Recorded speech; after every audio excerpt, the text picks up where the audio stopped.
Lectio Divina. Lectio Divina.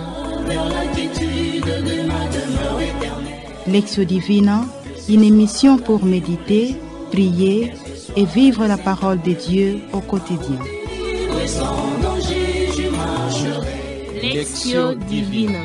Lectio Divina.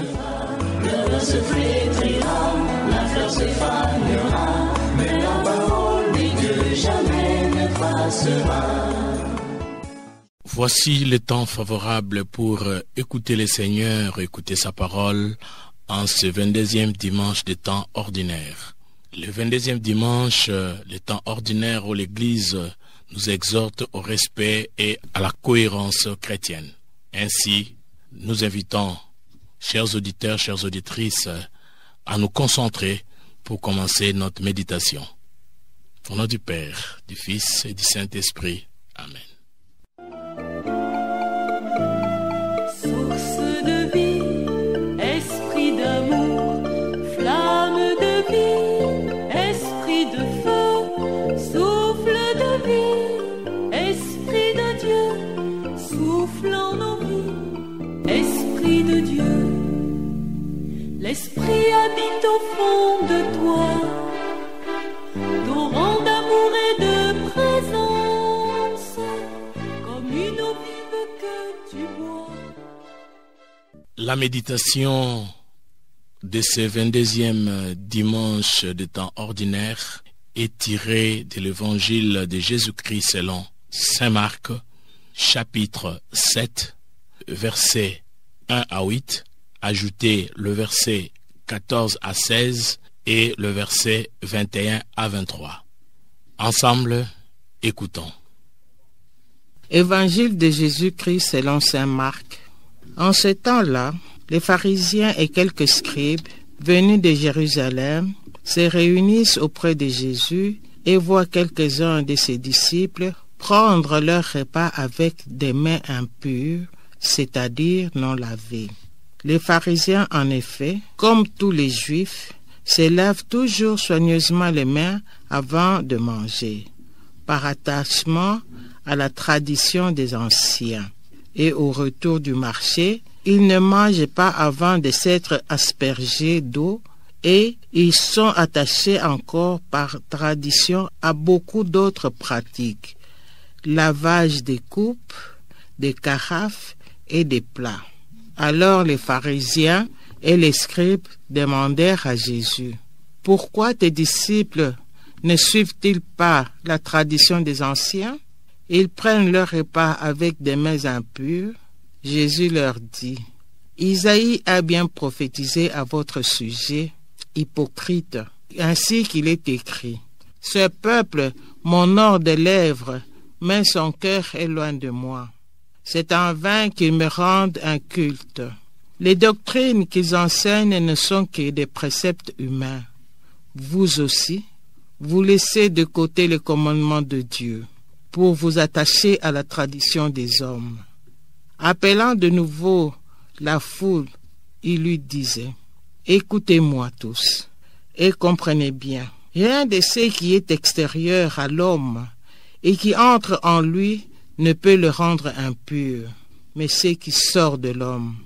Voilà ce qui rend l'homme impur. » Il disait encore à ses disciples, à l'écart de la foule, « C'est du dedans, du cœur de l'homme, que sortent les pensées perverses, inconduite, vol, meurtre, adultère, cupidité, méchanceté, fraude, débauche, envie, diffamation, orgueil et démesure. Tout ce mal vient du dedans et rend l'homme impur. » Acclamons la parole de Dieu. Louange à toi, Seigneur Jésus. Chers auditeurs, chères auditrices, après cette lecture, nous vous invitons à un moment de silence. Silence pour intérioriser les textes que nous venons d'écouter.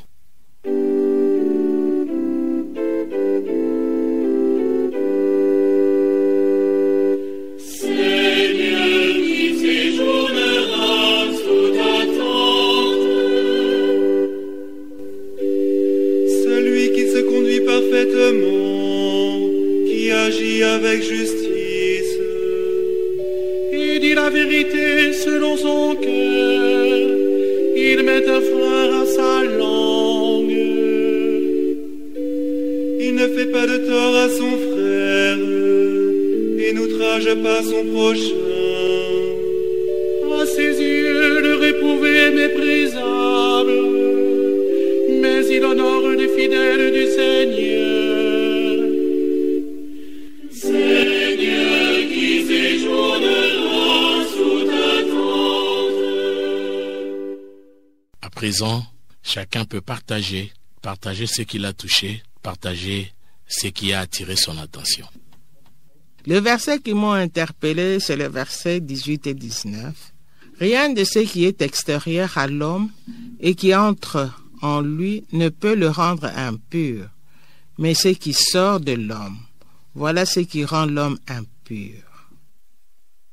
La parole de Dieu d'aujourd'hui me touche profondément, surtout au verset 15, 21 et 22. Rien de ce qui est extérieur à l'homme et qui pénètre en lui ne peut le rendre impur.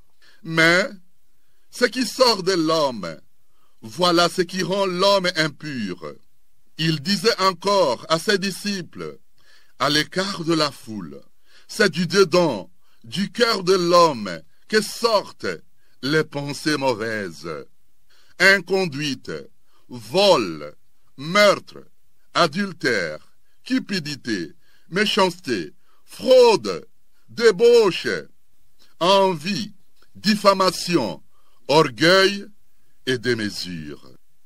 Appelant de nouveau la foule, il lui disait, « Écoutez-moi tous et comprenez bien. » Le verset 15, « Rien de ce qui est extérieur à l'homme et qui entre en lui ne peut le rendre impur.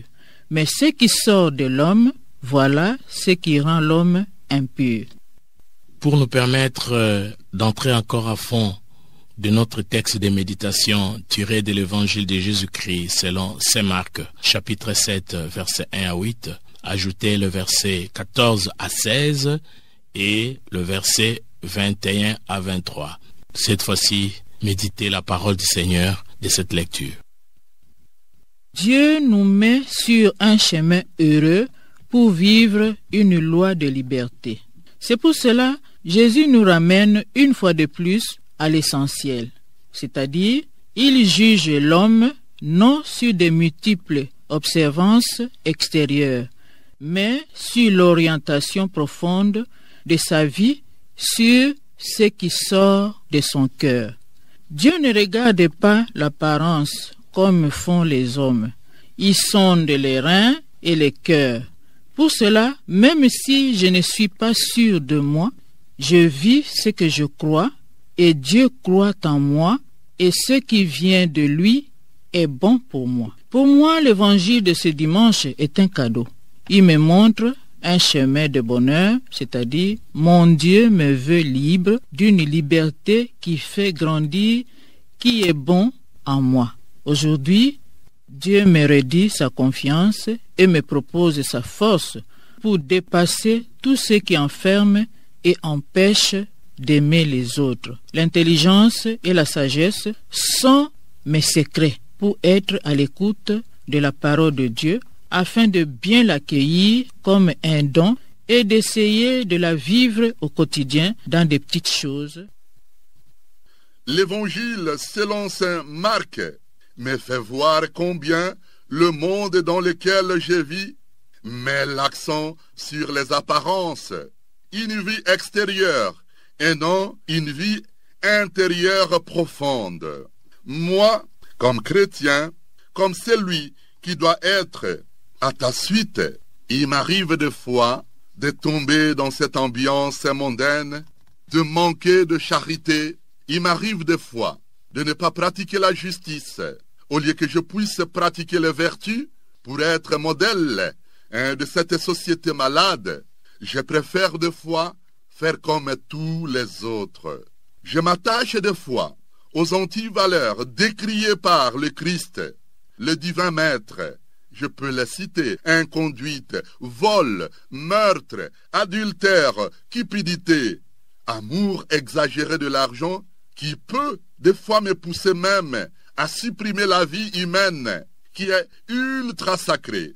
La méchanceté, la fraude, la corruption, détournement du denier public qui me pousse des fois à penser qu'à moi-même, tout en oubliant les autres qui sont dans la misère noire, sans issue, sans aucune issue. Et tout cela m'ouvre à des péchés capitaux, tels que la gourmandise, la colère, l'orgueil, ainsi de suite. C'est pourquoi je ne suis pas efficace. Pourtant, Jésus, le divin maître, tu étais très cohérent. C'est bien cette cohérence qui a fait que ton enseignement était nouveau et tu commandais aux esprits mauvais et ils étaient soumis à tes ordres. Les meilleures des lois et les meilleures structures n'auront un impact heureux sur la vie en société que pour autant que les membres de cette société soient mus par un esprit de justice, d'abnégation et d'amour. Ainsi, le Seigneur me demande de veiller à la cohérence dans ma vie de baptisé.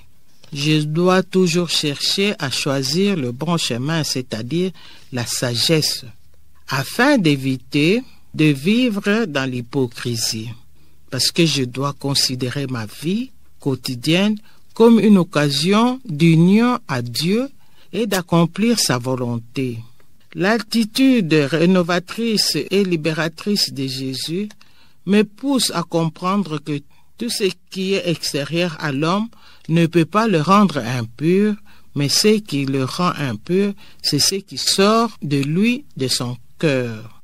Car du cœur de l'homme sortent les réflexions malveillantes telles que la méchanceté, le vol, l'envie, la soif d'argent, l'adultère, etc. Pour ceux qui défendent les autres de manger des aliments créés par Dieu, il est écrit dans la Bible, tout ce que Dieu a créé est bon, et aucun aliment que l'on mange avec action de grâce n'est à rejeter, puisque la parole de Dieu et la prière l'ont sanctifié. Le Seigneur vient de nous parler par sa parole. Ensemble, nous pouvons maintenant prier et présenter nos intentions. Jésus, je vous promets de faire passer dans les actes de tous les jours ta parole que j'ai reçue. Amen. Ô Seigneur Jésus, augmente à moi la foi pour que je devienne aussi modèle de mes frères et sœurs, que je devienne la lumière de ma famille, de ma communauté religieuse, de mon pays, de ma région, pour changer la face de la terre où il fera beau vivre, où la compassion universelle doit prendre surface avant que je puisse entrer un jour à la félicité céleste, félicité éternelle, où la joie ne finit pas. Amen. Nous te prions, Seigneur, que cette nourriture fortifie l'amour en nos cœurs et nous incite à te servir dans nos frères. Par Jésus-Christ notre Seigneur. Amen. Chers auditeurs, chères auditrices, l'Église Notre Mère, en ce 22e dimanche de temps ordinaire, nous propose une méditation tirée de l'Évangile de Jésus-Christ selon saint Marc, chapitre 7, versets 1 à 8, ajoutez les versets 14 à 16 et le verset 21 à 23. Dans cette méditation, Jésus condamne, c'est cette attitude, cette hypocrisie que Jésus reproche. Ainsi, Jésus attaque cette tradition, une tradition qui est au mépris des préceptes de Dieu, qui dénote de notre hypocrisie, qui dénote de notre incohérence. Ainsi, Jésus dit halte au semblant. Le semblant d'apparaître comme celui qui aime le Seigneur, mais en réalité, c'est celui qui vit autrement que ce qu'il traduise en public. Donc, Jésus m'invite, Jésus t'invite, nous invite à la transformation de cœur, à la conversion, une conversion qui vient du dedans parce que c'est du dedans que sort l'amour, c'est du dedans que sortent les bonnes œuvres. Jésus nous invite à être cohérents, vivre ainsi notre foi d'une manière authentique. Et vivre cette foi d'une manière authentique, c'est vivre ce qu'on est et être ce qu'on apparaît en public et ce qu'on dit.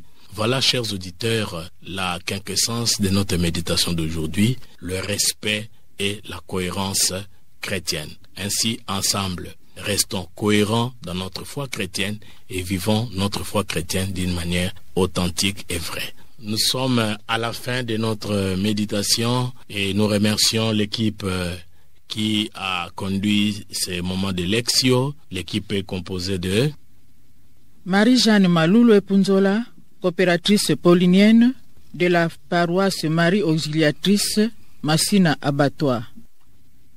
Maître Bwende Bokutu Exupéry, coopérateur paulinien de la Société missionnaire de Saint-Paul, chrétien de la paroisse Saint-Raphaël. Maman Marie-Paul Kabessa, coopératrice paulinienne de la paroisse Saint-Michel à Bandal. Nous remercions également notre technicien toujours fidèle au poste, Olivier Nguessi, et à la réalisation, la sœur Rita Almichi, fille de Saint-Paul. À la présentation, c'est Papa Paulin Zaboudi Tancel, animateur biblique Centre Liloba et chrétien de Notre-Dame d'Afrique. Ensemble, célébrons le 22e dimanche de temps ordinaire avec le respect et cohérence chrétienne. Bon dimanche.